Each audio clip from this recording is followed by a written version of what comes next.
logical conclusion is important. I entirely agree with you. By using all these things, 2047, how to make India number one, Indians number one globally. It is possible. It is going to happen. Now things are changing after COVID. If you see, working styles have been changed. Virtual working and physical working. Social life, people are going and working, or otherwise, virtual working also, people are doing. Services and goods, how so much of changes if you see e-commerce. If you produce something, you identify your consumer, delivery will be on e-commerce channels, on their own or on your identification. So these are all the things are going to happen in future. So we have to encourage it, but there are some debates, pros and cons, what is going to happen, human intelligence. Ultimately, even GPT, artificial intelligence, everything has to be executed by human being again. That is where Indians are having upper hand. That we have to use it. Thank you. Before coming to audience questions, since the chat GPT subject has come up, I also want to have the technologist perception. So there are two things. One is, Sridhar, you should tell us what are the ethical issues involved with chat GPT. My second question to any of the panelists is, how chat GPT can be used by common man? Because I think this is the quickest adoption that we are seeing, either governance or how can it be used by industry quickly? So the ethics part is like always subjective because the law of the land defines ethics at times, but I feel like we have to take it a level above and think from humanity's perspective, where there are certain set of well-being pillars for ethics which are defined. We have to ensure new frameworks have to be defined as part of the policy, where the 5 pillars of ethics are taken care of, and it is actually correlated to the technology use. Example like as simple as you're writing an exam today, and that exam questions if I put into chat GPT and I generate all the answers, while the government is trying to help online education. And if I use a tool like chat GPT and fill those answers and pass my exam and get my degrees, that is unethical. So we will have to even make counter systems to like stop that, where the work will start happening eventually as we make policies around it, and especially like people who are here in the crowd who are like all experts for some of these domains of deep tech. I believe that's their role as well, to come forward, draft these policies, pass on to GSFT kind of bodies, where while there is an opportunity in future, we can work together to make policies and ensure like we are ready. India is ready actually for that bit of it. So anything that you believe like is a question mark, like I can imagine 50 years ago or maybe 100 years ago when everybody couldn't get a driving license and there was no clear definition of accidents, there was always a gray area around it. Similarly, we are in a gray area spot at this point of time around ethics. There has to be policy creation to be done. Once we create these policies, we help the government rather than putting a question mark. I think we will then lead this whole journey to the next bit of it. So right now, that's the time. No, yeah. Can I intervene here? When I started biotechnology, people said it is not correct. If I should have stopped at that time, no COVID vaccine today by India. This is where I am saying how to use it for better purpose is important. Everybody is saying at that time, because of biotechnology, so many changes, artificial changes you can bring, it is not good for nature. Nobody stopped it, it has gone. That is what. No, thank you, Ramprasad. And Kiran is a good friend. Thank you for asking. So my view is that with guardrails, I'm a big fan of that ChatGPT can be a quantum leap in terms of democratizing technology. I'll just take 2 quick use cases, Mr. Ramprasad. One is, like Sir mentioned, very kind of him to say that, you know, I'm a mentor and I can do that. Actually, in education or even in access to public policy, benefits and everything, there are already systems which are coming into place where ChatGPT can be used by the common man to understand what are the various benefits which the government is offering. They can be around subsidies, they can be around insurance, they can be around free education for their daughter, bunch of stuff. Similarly in education, the point I mentioned about Khan Academy, I was watching a TEDx video which shows that on one side, like he said, you could use ChatGPT to cheat and actually, make your answers, right? But on the other side, with certain guardrails, ChatGPT can be your personalized mentor, your personalized teacher, where it will ask you questions. It will help you to think in the right direction. If I were to just dip towards healthcare, I'm fairly engaged with healthcare quite a bit. I'm on the board of a large hospital in Hyderabad. Today, the healthcare proportion of doctors to population is extremely low, especially rural healthcare, like sir mentioned. If I look at the Bharat side access to healthcare, ChatGPT can be a good co-pilot for telehealth practices. A lot of standardized responses can be filtered. I'll give you an example. There is a healthcare startup which detects tuberculosis by the sound of the cough, as versus taking a sample of your sputum and then culturing it and taking 10 days. With a 95% plus accuracy, this startup is able to detect early tuberculosis just by the sound of the cough. Deep tech AI combination into healthcare. That's my quick contribution, sir. Thank you. Thank you. Shriram, quickly. So, with reference to what exactly the Chat GPT is doing, like for example, as Sanjay also mentioned that that you can become a personal this thing, and I see this there is a lot of potential. As sir was saying initially, that if we take example, these all things actually get to feed it into Chat GPT. If you see example of even Mukesh Ambani, few days back, of probably 18 months back, they hired a few consultants. They are looking at the Japanese model to prepare a vision document that what should be the vision for that company and that for their family. So as sir rightly said, it is very much required when you are talking about SDG goal number 15, 17, thinking about people, that how they should think about livelihood, how they should go to the next levels. I guess this is where the technology should go in. The technology should go into a level that, okay, if I'm going to give in my resume, or if I'm going to say that this is what I am doing and what is what I need, a Chat GPT should tell me that, hey, this is what is possible for you. We don't have access to good research papers. We don't have access to best of the technologies. They should tell, hey, this is what your path is. This is how it should be. So as in the other people on the forum said, there are very, possibilities which will really help us to go to the next level. Also, healthcare policy works everywhere wherein ChatGPT can play a significant role. Yeah. Yeah, I'll just add a couple of points and I'll go back to sir's earlier comment. How to take technology to the grassroots level people. Agriculture sector, right? I think there is a significant, there are many use cases in agri sector with generative AI, which is ChatGPT, or even broader AI also, right? The advantage India has, right? All these systems fuel on data. India has, by sheer just virtue of population, I would still call it, huge and massive data. So the accuracy of information is a function of data you use. And India is in a best position, be it healthcare, be it agri.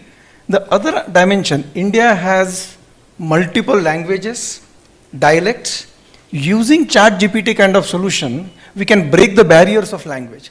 So the farmer or person in a rural village can still access information which is available for people in Hyderabad or Bangalore or Mumbai. Thank you. Satish, before ChatGPT, we have seen already a lot of businesses have started chatbots to address their customers. So how do you see this changing the service delivery to customers or bringing a lot of information to them? See, we are very primitive in the logistics industry, which is my domain, in terms of saying, when does a truck come into a factory for a factory stuffing or rest of them, which is the crudest way to say. you would pick up a phone, you would still dial, tell the transporter, sir, abhi aa jayega, aadha ghante mein aa jayega. From that to things like the current technology that have come, is the accuracy level has increased to a very large extent.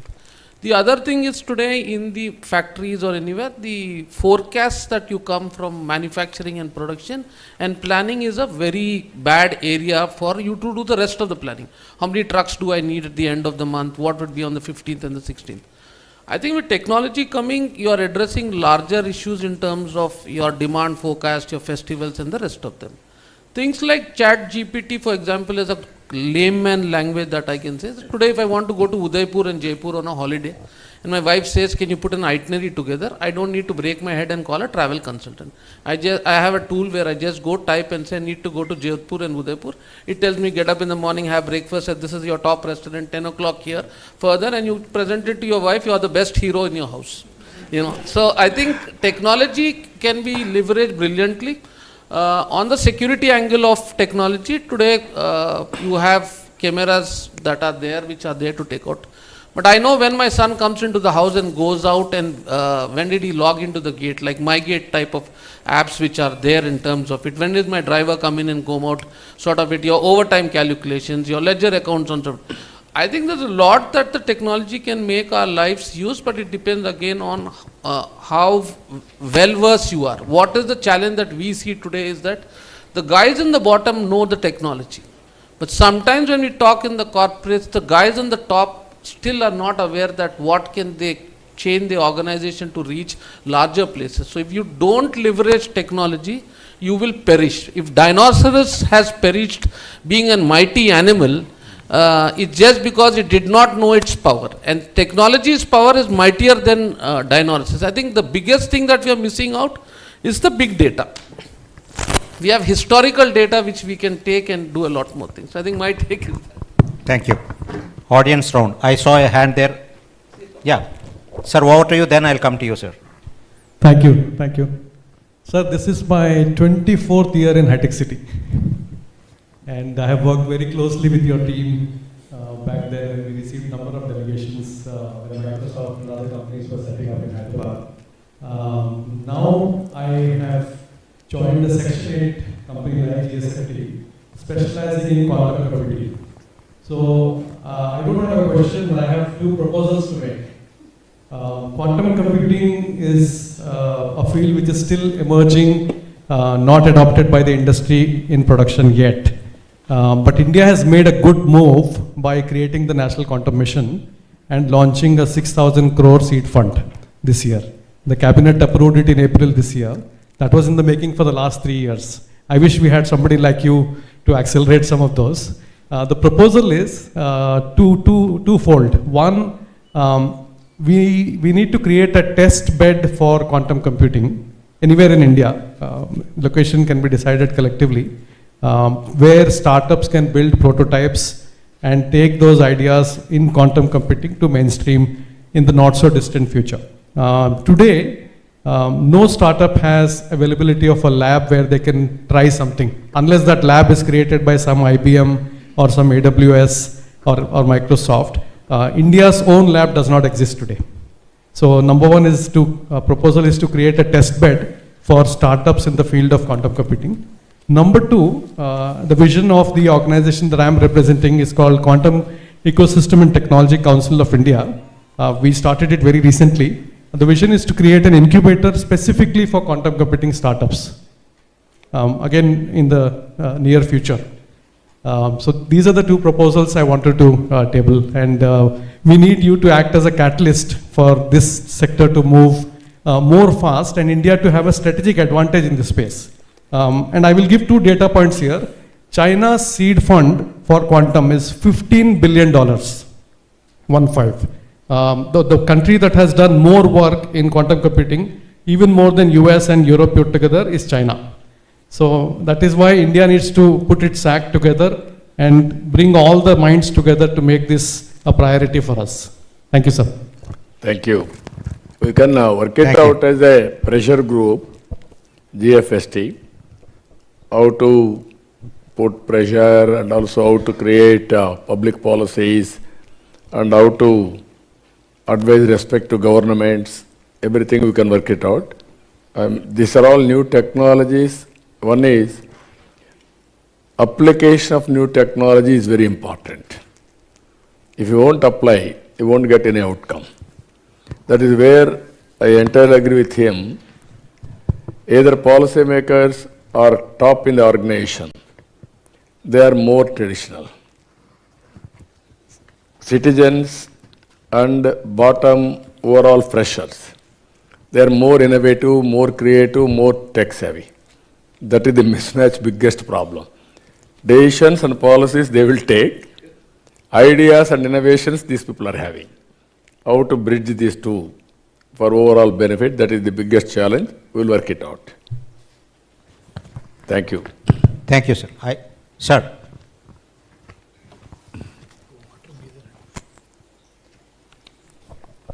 Yeah.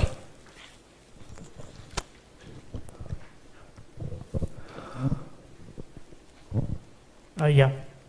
Good evening, sir. So, Good evening. I remember when you are Chief Minister 15 years back, I introduced to the right people to you. One of my cousin brother, who is very successful in Dallas, USA, I introduced to you, and you are so visionary that time. Even now I am only visionary. I am ahead of times always. That is the problem with me. If you think today, I am thinking 20 years ahead. Yeah. But that's why sometimes it is a disadvantage for me. People are not understanding me. That's why I am losing sometimes elections. I am not talking short term and also appeasing and giving everything. But I want to give everything. But at the same time, all our ideas are futuristic. And when J.A. Chaudhary was there, so Yeah. you are the person who brought big companies to Hyderabad, Telangana, Andhra Pradesh, that time. So most of my family members, they are well settled in state. Well, they are in top position, big companies like 100. He was a representative for STP. Yeah. At that time. That time, yeah. We used to work with him. So we will work with you, and we will see that how make India global. One of the your But the vision only is problem is those who got benefit out of my policies, they are not supporting further how to take forward. That is the biggest challenge. That's where I am asking. Not only finances, all these things I am not asking. But how to create good policies, how to share knowledge, how to take forward is very important for the benefit of the nation. So I need all your cooperation now. Everybody has to cooperate. All of us will work as a group for 2047. How to make this great country #1 in the world. We will give policies, we will prepare vision. and the India will become on the world map definitely because of your leadership and everyone's support. Yeah, Thank you. everybody has to cooperate. Thank you. I see a hand there.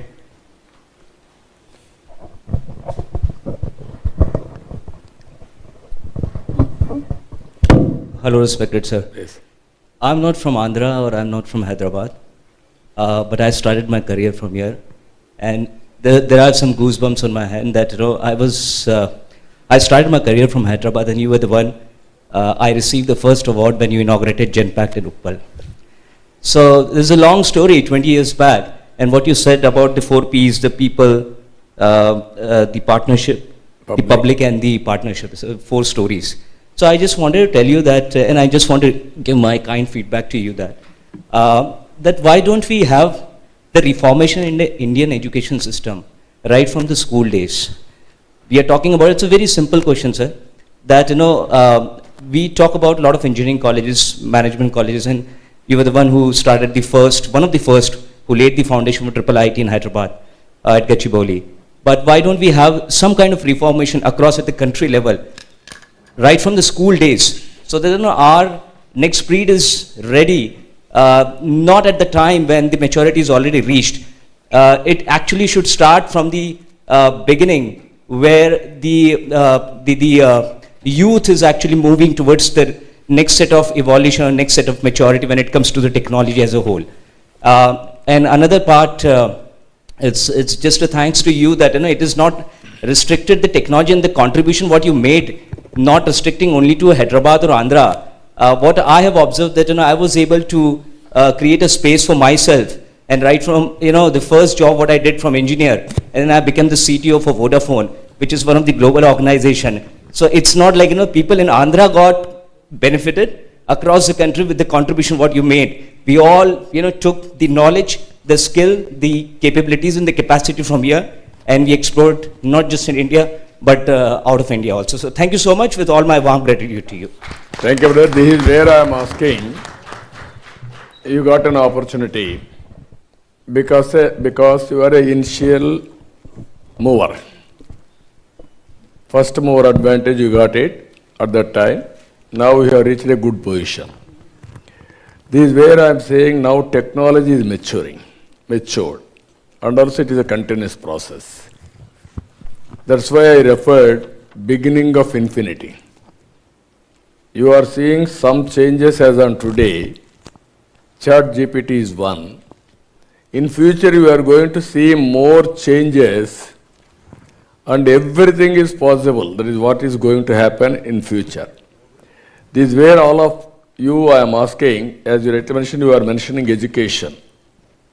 I am asking top 10 policies where we can transform India, number one globally, Indians, number one globally, and also Indians can work virtually and physically for global service. Once we are all thinking population as a disadvantage. I also promoted population control. Very vigorously I used to promote. I used to call public meeting, 4 children mother, one child mother, I used to call on the dais. Advantage, disadvantage, I used to compare. Then they confessed. No, one child is they are looking after very well. 4 child we are unable to look after well. That's why within 1 decade I was able to control population. Same person I am promoting now, population management. At that time I imposed ban. If you are having 2 children, more than 2, you are not eligible to contest in local bodies. Recently I announced, I am lifting that ban.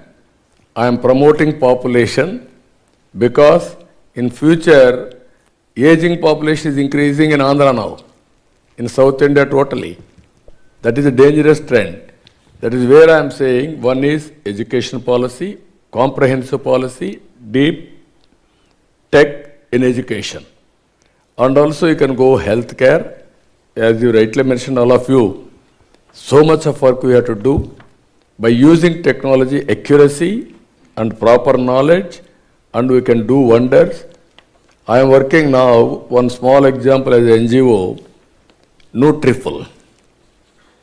This Nutriful, in a trust we are working, by having, one is preventive health, and also with all these things, food as a medicine, kitchen as a pharmacy. So what your body, one is gut. You manage your gut, then so many problems you can control. You have to manage your mind. Mind and gut will talk continuously. Something wrong, then whole ecosystem will disturb. Either your heart, your BP, your sugar, your kidney, everything. Even some preventive, once in 3 months or 6 months you can have a blood test. Basing on blood test clinical results, you can prescribe diet. Same diet, moderate or nutritious food, which one you have to take, which one you cannot take, all these things if you can do. 100% preventive disease you can control. Preventive health you can go. Communicable disease you are seeing. So much of money you are spending. From there onwards, specialization will come, as you mentioned rightly, doctors. If you can compare population with a doctor, you cannot meet. You can go with technology. Every person we can take care. Either preventive health and cure also we can handle in such a way, cost-effective healthcare. That is where you have to go through some measures, deep tech. Then road connectivity, just now I told you. Now we can go new energy policy. I created energy policy at that time, power sector reforms. At that time, if you see 60% theft or transmission losses, distribution losses, then first time power sector reforms, the regulatory commission and energy auditing, everything we have done. Today, recently I promoted solar, wind. If you can make new energy policy, you can reduce cost of fuel in all walks of life, either industry, either domestic, whatever traveling, your cars, everything drastically. How to do that? Now, just like social media, everybody is a owner on communication. Energy also you can produce at your premises, at farm, agriculture, you can subsidy, you can give it free. Then you can generate power, no land cost. Then you can use it for lifting of water. There is surplus, you will give it to grid. Then you can grid, you have to manage. Governments has to manage grid. How to manage grid? Deficit surplus for the consumer. Existing grid is enough. If you go for deep tech, again, 20 years back, 25 years back, from Yusuf Guda, I used to operate all substations off and on. Not there. Today, your house I can cut power. That is the technology today. So what I am saying, if you can do all these things, energy, it will come 2 rupees, 250, 3 rupees. Your house will be a charging station for your car or cycle or scooter. Your road is seamlessly you can travel. And energy, this environment you can imagine. All energy, electrical vehicles. So that is where I want, even governments wants money. You are saying for unit 3 rupees. I can charge you 1 rupee for electricity duty. It is a win-win situation. Government will get money. You will also happy. Clean energy, environmental, friendly. That is where you have to think energy, new energy policy. Same thing in agriculture. Lot of scope. We can produce food for the global community. Use drones, cloud computing, and then specified areas where you have to spray pesticide. Now we are going on spraying 5 times, 6 times, 10 times without knowing what is that fertilizer or pesticide owner will tell. You take this and spray, we are spraying. So that is where agriculture revolution can bring. Water, how to harness water, water policy. If you can bring all these things, digital currency is one in my heart. 500 or 1,000 rupees or for 2,000 rupees, they have banned. Even 500 also if you can do.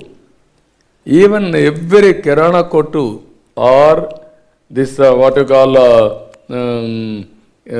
T-Bala is able to give you swapping all these things, QR code, and automatically supplying tea, is productivity has increased, no changes are all these things.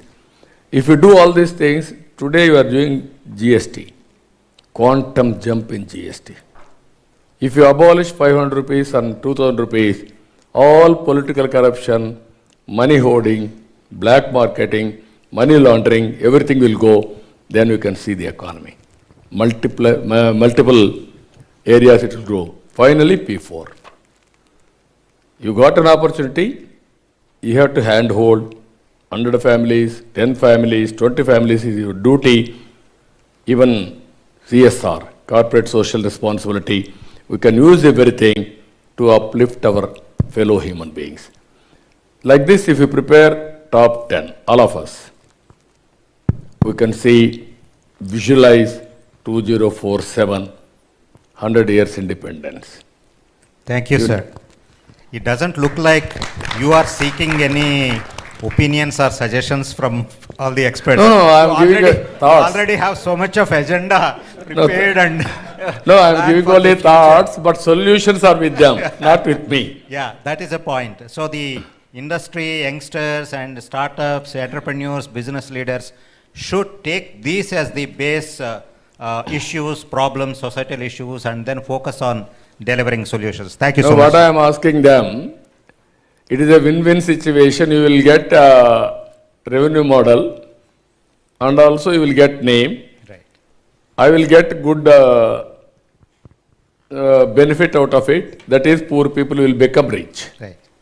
That is my dream. That is my wish. Sir, I one more time go back to the panelists. In earlier conversations, we heard so many times policy. So can you quickly, very pointedly give what are the policy changes that you require, state governments or central government or whatever, to enable this technology, this ecosystem, and to make the industry deliver solutions for the vision of serving the people? Sanjay. Very pointed. Yes, sir. I'll just take a quick couple of minutes. I would like to say that if the government or the policymakers can encourage that domain and technology marriage, I feel that would be the best, because many times I see that there is a disconnect. There is technology which is being developed, but the use case and coming from the problem back into the technology needs a little bit of a overarching hand to come in. I feel maybe the policy makers can contribute to that area. That's my quick one take, sir. Thank you. I think given all these technology advancements, and as I said earlier, data is the key for this.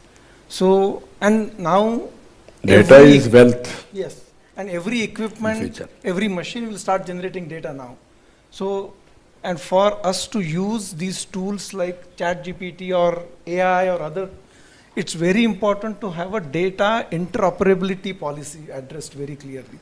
Then the amount of data which gets generated, we'll be able to really harness and use it for all the citizens of India. Yeah. So I think Sridhar, earlier you were talking about a PPP project, how artificial intelligence can... Absolutely, sir. So there are these ambitious projects certain state governments are doing. Our startup is actually doing one of those projects where we are mapping all of the Aadhars of a family and then rolling out schemes and benefits for the government for the right well-deserving persons or their families through that bit of it. There's a lot of data mismatch. A lot of times people don't put the right spellings, the right sequence of surnames. Starting from that, as simple as that. One person would actually update their address, the other person would not in the same family.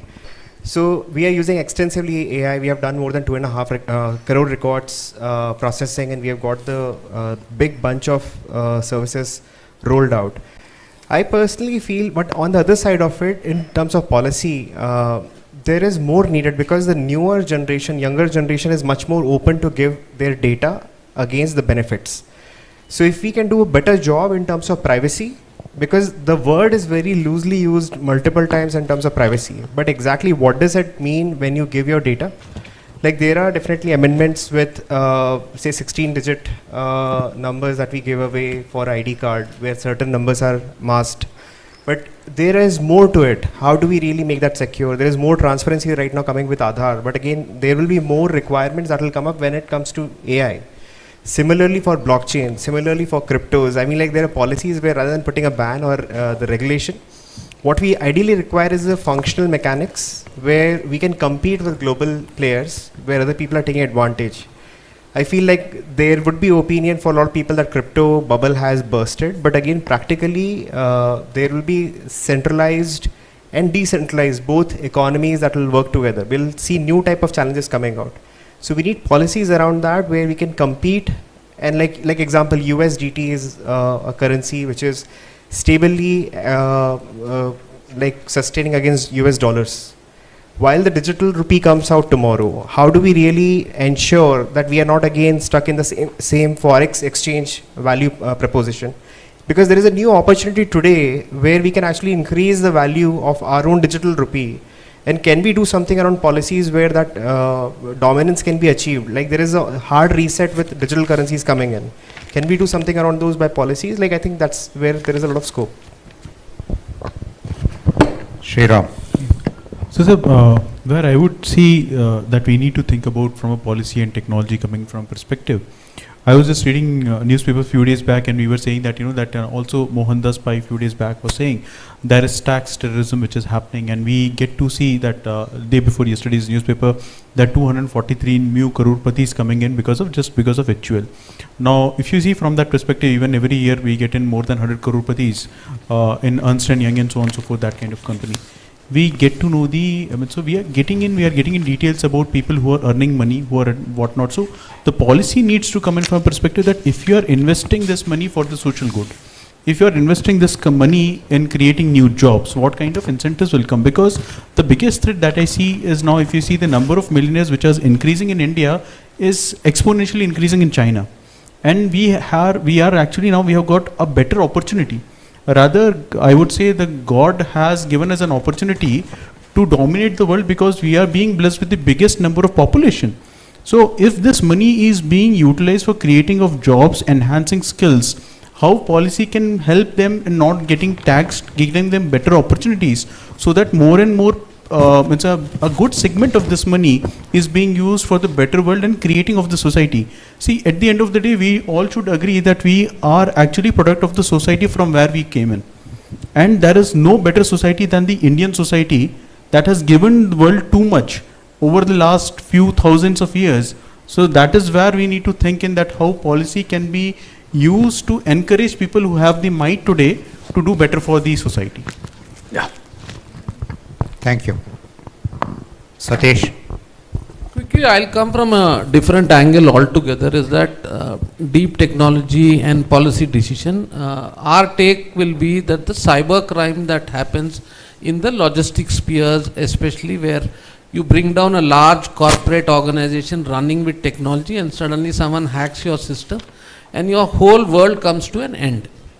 Now, if someone is doing that, what is that the policy or the lawmakers can do in terms of the real sort of it? Because it's bringing you complete disruption. I think that's one clear policy that I would look at globally as well as within the country. Because today, if you hack a system and you can threaten them or you can do whatever it is, and then you come to a situation of a negotiation table. So this is worse than terrorism in a different way. And it has brought down not one company, but it's brought down several things, and we are spending millions of dollars only to see who's hacking me from which part of the world, just to see whether Maersk got hacked, or last week I was in one of the pharma companies. All servers were hacked. Now, it's just that the other guy who's hacking it doesn't have a fear on what is going to happen if he hacks it, it becomes. I think that is where, as deep technologies come in, we need to look at clearly a policy on the cyber crimes as well. Thank you. Anyone from audience? Yeah, hello. Yeah, greetings to all panelists and Chandrababu. Can you be louder, please? Yeah, greetings to all panelists and Chandrababu sir. My name is Tushar. I am a senior research scientist at AI Center of Excellence for Reliance Research. Sir, my question and the proposal in terms of technology specific is related to especially the computation kernels. Anything we do with AI requires these computation kernels.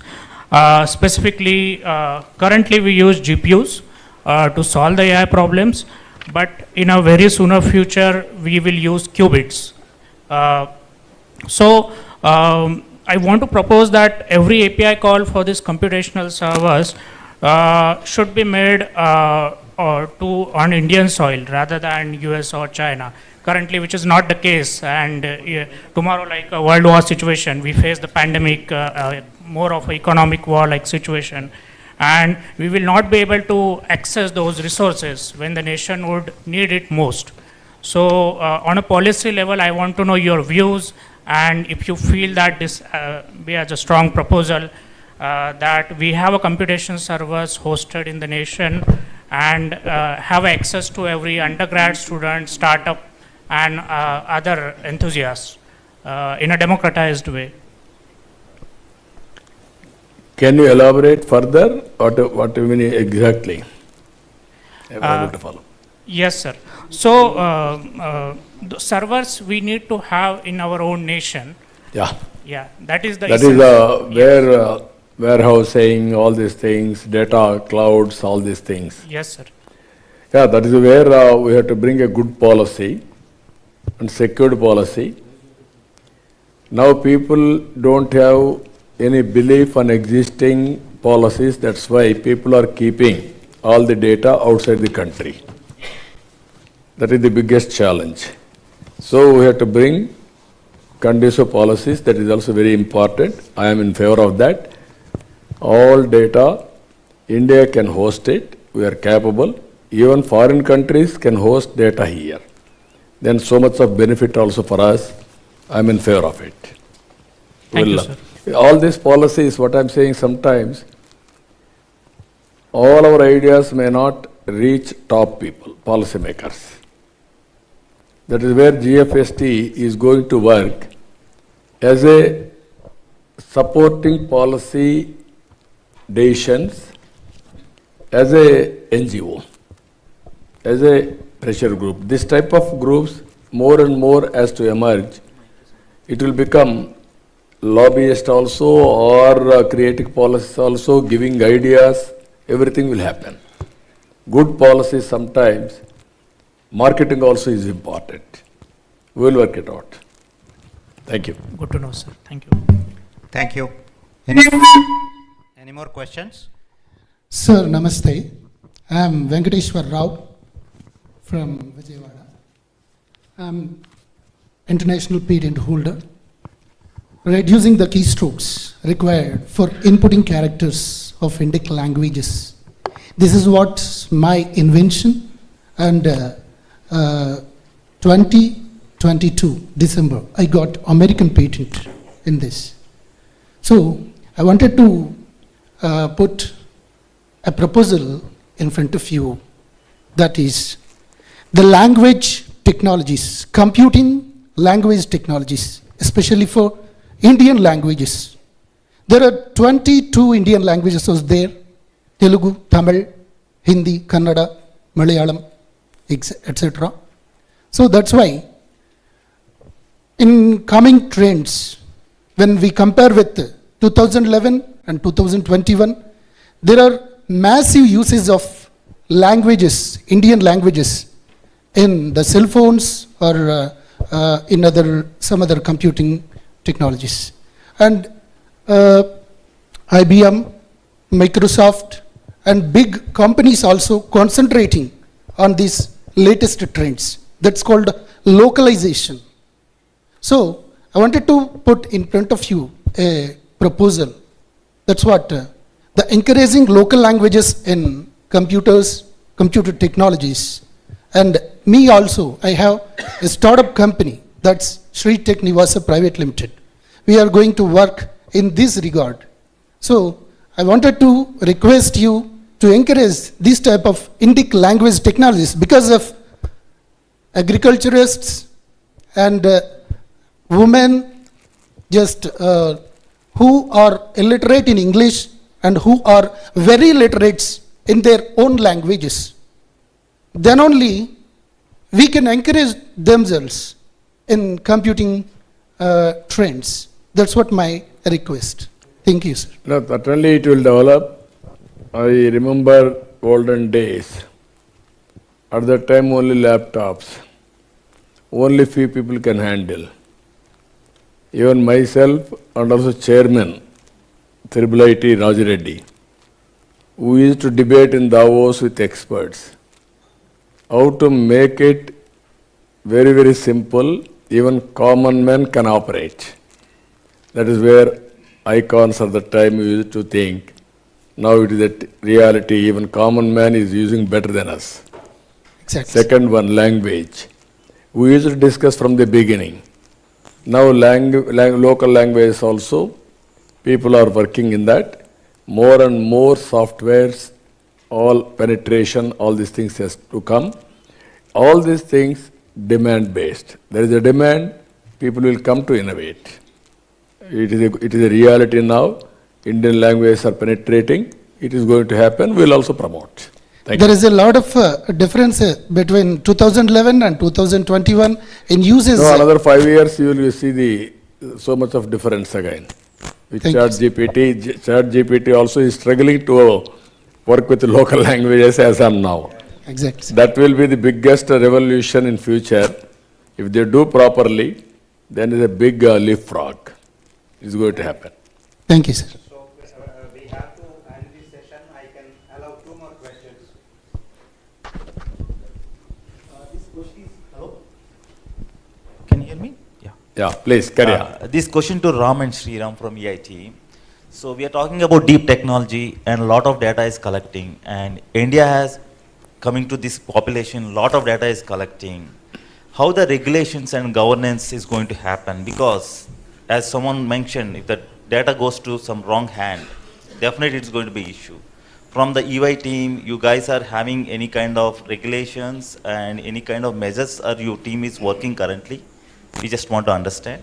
And other thing is, in AP and Telangana, a lot of lawyers are available here, and they don't have the opportunities like compared to the other IT or other sectors. So we want to see in the regulation sector, specific to deep technology, is there any options to them if they can study specific courses or if they can concentrate on specific technologies? We just want to hear, because EY team is mostly focused on the audit-related consulting. So, yeah, in fact, I'll just address the last part which you mentioned, right? Audit is just one part of the function which EY or most of the big fours do, right? Audit is just one function. And in the advent of this whole technology explosion which is happening, right? Now most of likes of EY, other big fours also, technology is mainstream now. So technology consulting is the largest practice, if you will, right, in most of the big fours. Now, the data and the policy part, right? As a part of the government sector or a vertical, right, within EY, we work very closely with the Ministry of Information Technology, right? And that's where I was referring earlier to the data-related policy. Because going forward, the data generation, the sources itself is going to explode. Every device is going to generate data, and devices have to communicate with each other, and that is very important. So already there is a data policy, as well as there was a question on data residency also. So that policy, EY is already working with some of the ministries. So, and I'm sure other big fours are also, right, because everybody is participating in that. That is already in works. I think the minister sometime back also announced that yes, there is a draft which is coming out, right? But I think that's very important piece, and especially when AI and some of these tools are becoming mainstream and every citizen is using those, that becomes extremely important. So I think it's high time government has to come out with that. So EY is working with the government and the ministries on that. Any quick add? No, I just wanted to say, like, that with reference to EY, when even we are working with quite a lot of different government agencies, the first thing that we look at is the data. So, like, for example, I was being asked to work on give inputs for creating startup policy in one of the states, and in that particular state, it is one state wherein it's one of the most highly, joblessness is there. In that index, it's very high. And wherein when we wrote the policy, especially keeping that in mind, we kept in mind that, that the companies, the startups or the companies which are especially working in the skill sector should be given some more advantage than somebody else, keeping that thing into the mind. So it might sound very simple, but if you are getting in more and more skill development companies, then in that case you are creating that skill deficit, you're closing that skill deficit which was there. So from that perspective, so whichever sector it is, wherever we are working in, we first go and see what kind of data we have, what it is, and how it really takes us to leapfrog. Leapfrog is an older version. Rather, we think about Volpalt, that what can be done in a bigger sense, or what are the best technologies, or what are the best things that the best countries are doing that we can bring in, and it is being done in a very systematic fashion wherein it's a step-by-step growth which can happen over a period of year, and data of monitoring of that growth is also being monitored at all places. So keeping right from policy creation, policy governance, and the procedures of following them, everything is monitored, wherein we keep data inside, that bringing that, creation, monitoring, everything, we keep data into focus while doing that. Thank you. And one thing, I want to acknowledge CBN sir. I started my career with Center for Good Governance, which is started by you with the DFID UK related funding. I am very much happy to say that in 2005 itself, we started as an AP government with whatever the technology we used to capture and whatever the governance reforms were happening in that one. And just I want to acknowledge it. Thank you. Thank you. Very Thank nice. you. Thank you. Thank you very much. I have a few more questions, but they are very technical. What I can do is the panelists are going to be here for a tea session. Then either I can ask them on your behalf or you can interact with them. But there is one final question which I would like to put it to CBN sir. This is from Mr. Chowdhury from NippleNet Solutions. No, you are not giving women any question. She is raising hand. Yeah. Sir, this creating... Gender biased. Making... You are gender biased. Yeah, please go ahead. I'm sorry. Thank you so much, sir, for the opportunity. My question is, we've seen what wonderful leadership could do to a state or a country, or, how it has impacted all our lives being here. So I wanted to ask you, what important piece of advice would you give for all the leaders who are driving this technology forward? No, what I am saying from the beginning, I am a strong believer in technology and leadership. Everything is possible. You want to achieve anything in life, have a focus, have your own vision. To achieve that vision, you work very hard. 20 years back or 25 years back, I used to have hoardings. Dare to dream, strive to achieve. That was my slogan at that time. Now, because of all these things, some takers, people like you, even sometimes I am worried, people are not coming to politics. I am thinking you are all selfish. You are all earning more comfortable lives. Thereby, quality of politics is deteriorating. All our future, all public policies are decided by politicians. If there is a quality of public policy, there is a transformation of the society, overall transformation. This is where we have to work it out, continuous way, how to bring better quality. If I didn't have this opportunity as a politician, I should not have been done these policies, IT, all these things, Cyberabad or IT or BT or pharma, all these things. This type of transformation is not possible. Ultimate, a leader in public life is important. Strong leader in the country's future is transformed, or state, or a company, or a family. This is my strong belief. Now more and more qualitative politicians has to come to public life. I wish all the best people like you has to join. Thank you so much. Or you work. Thank you. Now, sometimes I'm feeling bad also. Those people are very, very affluent. You won't bother about voting. The value of vote, you are unable to analyze. Some people, 2,000 rupees, 3,000 rupees, they are selling their future. That is another mortgaging. That is also dangerous trend. This is where democracy has to be protected continuously. That is where I am requesting all of you, awareness among, at least you have to bring awareness among voters.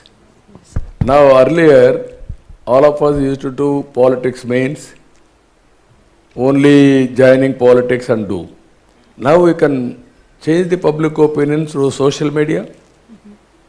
You are the owner of your social media, either YouTube or Facebook or Twitter or Instagram or TikTok, anything for that matter.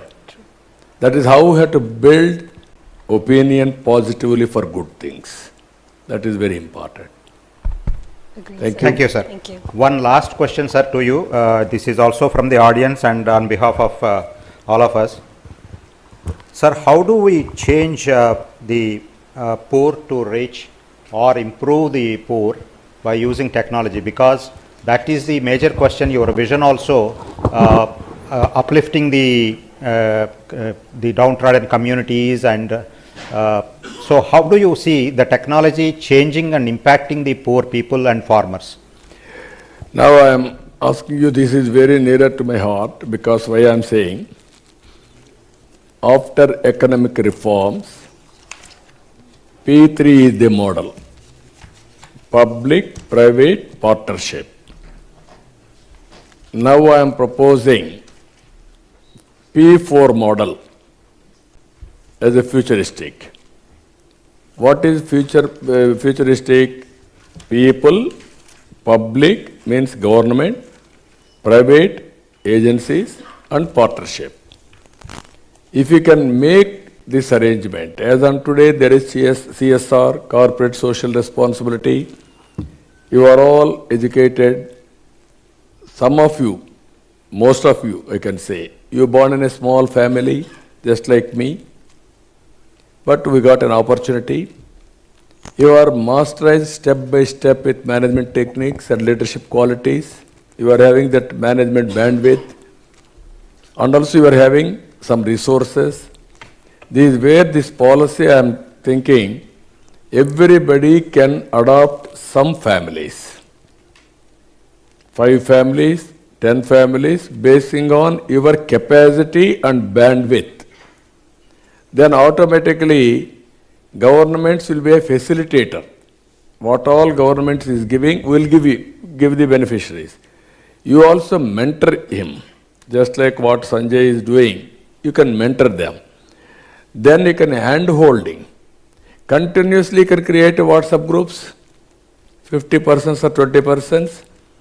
Then they will ask any decisions from you, suggestions. You can give real time.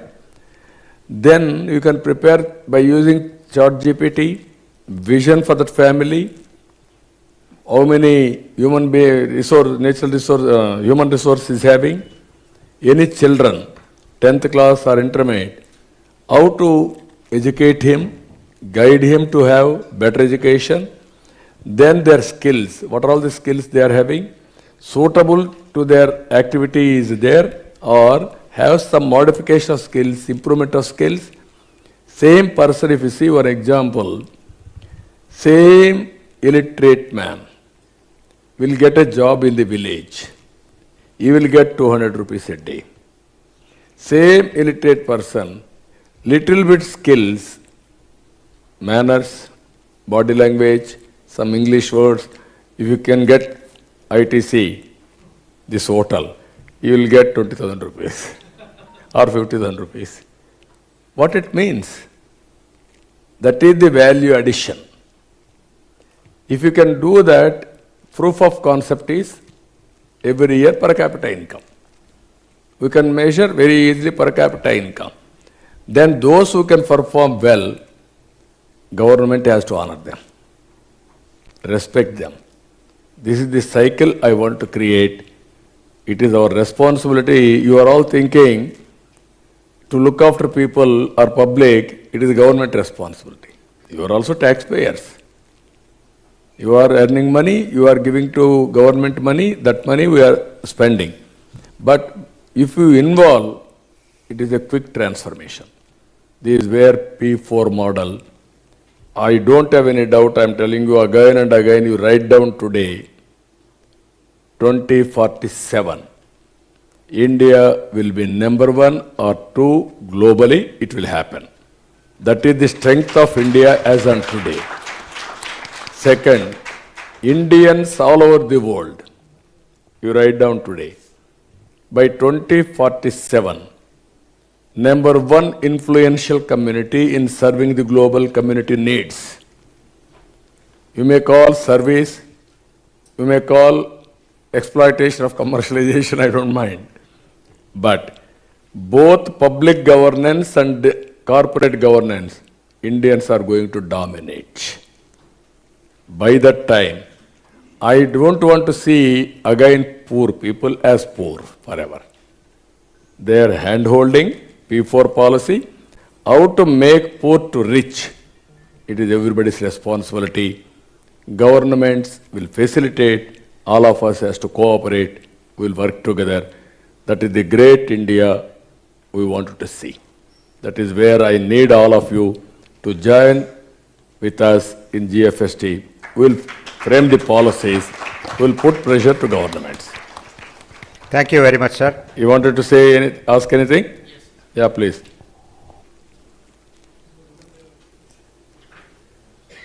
Okay, sir. So myself, Sharat Muthyala. So I have two questions here just related to new technology. The first question is that with the rapid increase, thank you.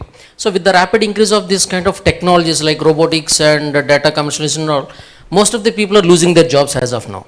So we are seeing that. Definitely we cannot stop the technology as we have discussed, but we have to equip the next generation students or the people with the kind of technology to operate, and we should be in a position to operate them.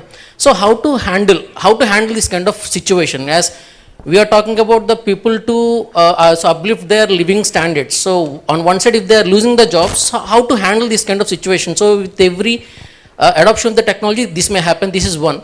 And second thing is that how we can also use this kind of deep technology in this kind of taxation system, because most of the MSMEs are facing the tax issues and individuals are facing the tax issues. As you have rightly mentioned, sir, that we are the taxpayers has to take the responsibility of this, and so directly or indirectly paying a lot of taxes and owning the ownership is also one challenge. So how the deep technology can be the like one use case is the tax. So how that will help the MSME sector to grow further, and how to handle with the capacity building of the next generations to handle with the technology to sustain in the job market. These are two questions. Yeah, you are right. Only regarding to taxation.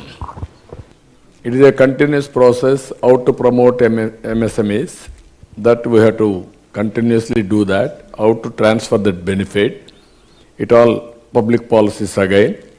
The only the way we have to put pressure and lobbying to governments to listen our requests, that can be done. Second one is jobs. People are thinking IT will remove jobs. How to create wealth? There are conflicts again. Creating wealth, you need IT.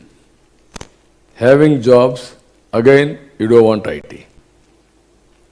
What I wanted to emphasize all of you, creating wealth, create more and more jobs also.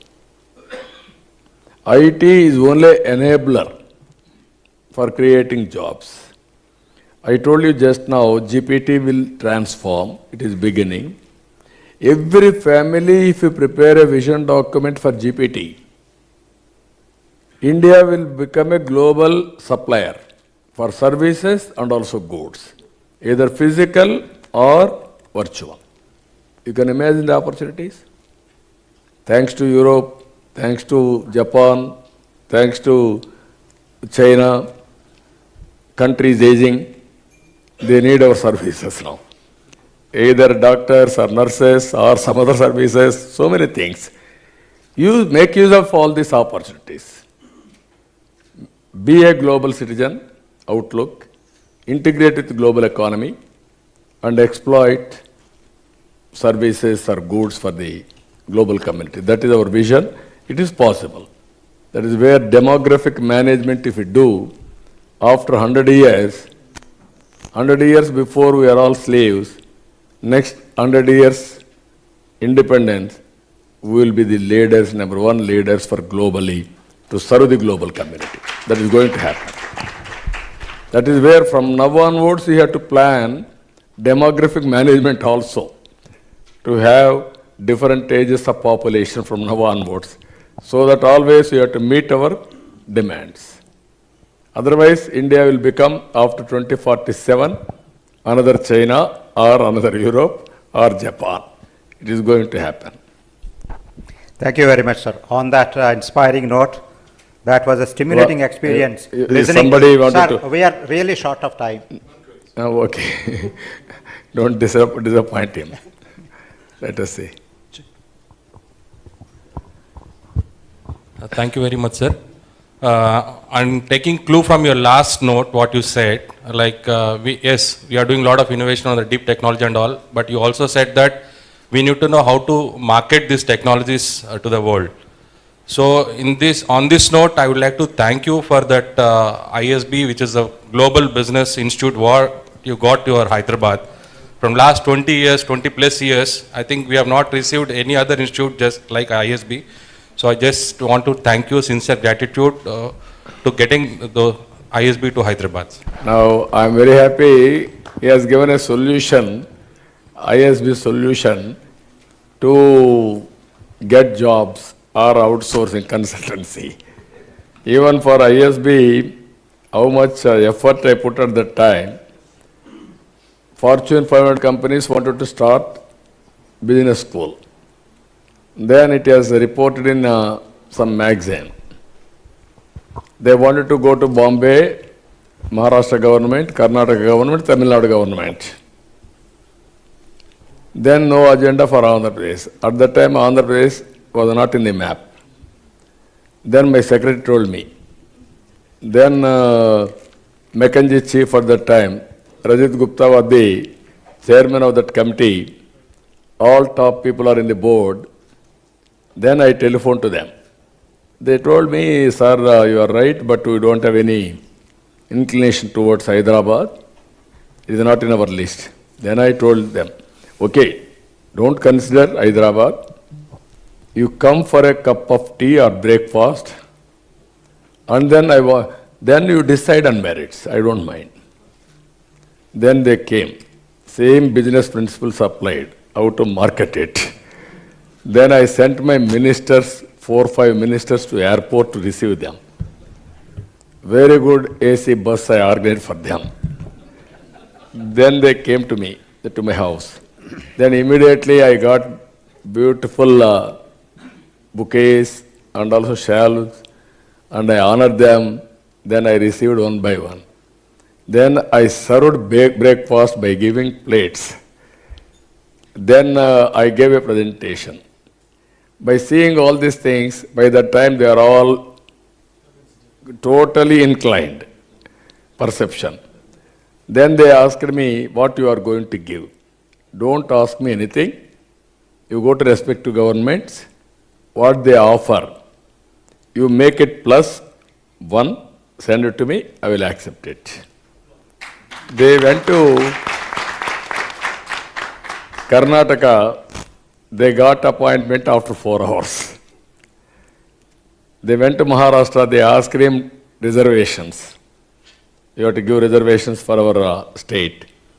They went to Tamil Nadu, they gave garland or bouquets to give it to Chief Minister. So it makes all the difference. One is goodwill creation, second is clinching marketing strategy. I am very happy. ISB is one of the best institutes now. I really appreciate them.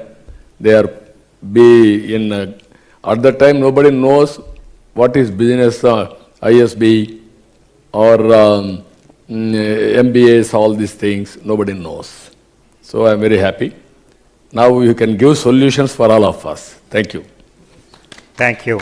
Very nice, sir. Sir, that was really stimulating experience listening to the visionary who was talking about digital technologies 2 decades ago and now looking ahead of another 2 decades to create a society where technology is used to uplift the marginalized communities, ensure equitable access, and address all social, economic, and environmental challenges. As always, sir, it was a very inspiring session. We are really fortunate to have you with us, and thank you so much for sparing time and sharing your thoughts. A big round of applause, please. Before I announce the formality of giving mementos to the panelists and to the chief guest, I request Sri S.P. Thakkar sir to come over onto the dais and say a few words.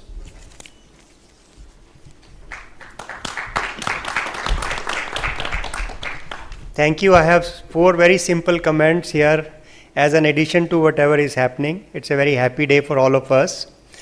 Point number one is we are looking at new model of governance in the country for which we can show the way, and we are looking at near future where the poverty word will simply go out of our system, and that's how the system is growing, especially when India is going to move from 3 trillion to 10 trillion in the next 10 years and then 40 cross beyond that. So per capita income is rising, all equity is getting answered. This is point number one. Now point number two is that what is the outcome of this group's discussion today? This is a beginning of discussion, not an end of discussion. So it results into number of outcomes for which the groups will have to be formed, people will have to come together. So first of it will be public policy if we are looking at 2029 and 2047. So public policy will be one critical item. Action planning simultaneously will be another item. Mr. Naidu always has talked about Falcon X, which he started, Nandi Foundation, which again he started. There are so many things which are there. On similar lines, if we are looking at startups of two kinds, the existing units which are already working and they are struggling, like we have a digital stack for MSMEs, again how it comes out, and the new startups.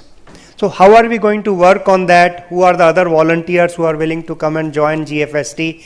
This again will be very, very important for us, and take it as your own forum so that you can participate and then come back and contribute. So this is point number two. We are also proposing to conduct similar conclaves every 30 to 45 days. As Mr. Naidu has mentioned, at least 10 points, 10 items are there. So we already have thought leaders in these areas. We also are looking for much more, and then we are trying to work out on that. So if you have any ideas in this context, or if you would like to partner with us, you are all welcome towards it. The final point is gfst.in is the website. Have a look at it. How do you want to contribute it to in whatever you think is possible? Please give that, it's already given over there. And just now we've got a message that UNESCO would like to join into our initiatives in various ways as to how we can take it forward. So all of you are welcome, be a part of it, tell your friends and all other people who can play some kind of a role, and let us take this forward. I remember when we discussed about formation of GFST, we were looking at something, our own World Economic Forum kind of a body, because World Economic Forum refused to come to India, though they have partnership with CII, but they refused to come to India. They are present in America, China and Japan, but not in India. Some discussions were going on to set up something in Mumbai, but we have our own forum like this where all of you can participate, and please mention to any more number of people who would like to join us. We are always available, our information is available, and you're welcome to join. Thank you. Thank you.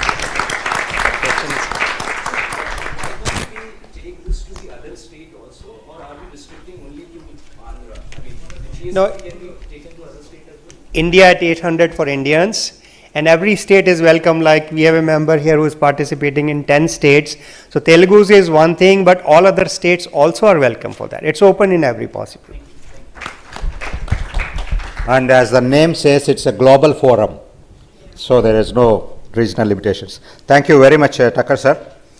Now I request Sri Chandrababu Naidu Garu to give mementos to all the panelists who contributed to this forum. So firstly to Mr. Sanjay Jasrani.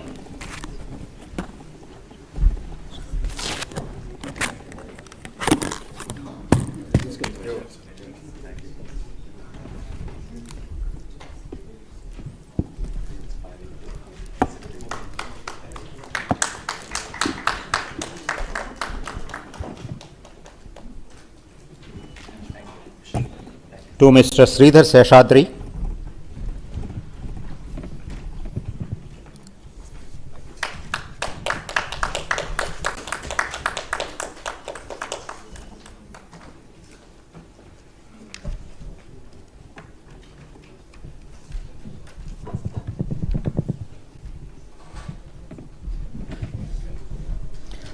Next to Satish Lakaraju.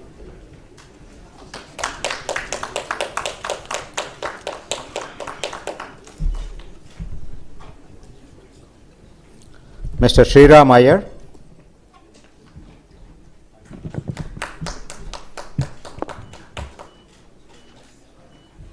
And Ram Deshpande.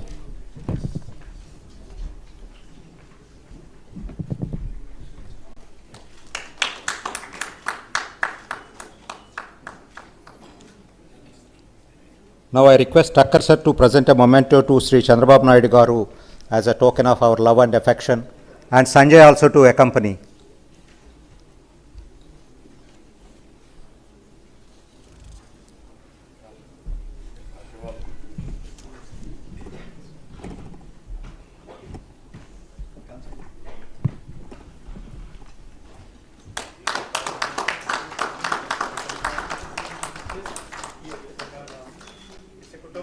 Kutumbrao Garu,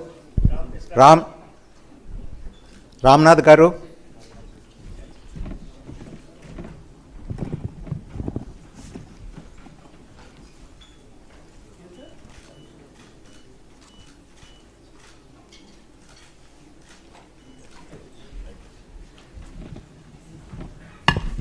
Thank you so much, sir. So that brings to the end of the first edition of seminar in our series.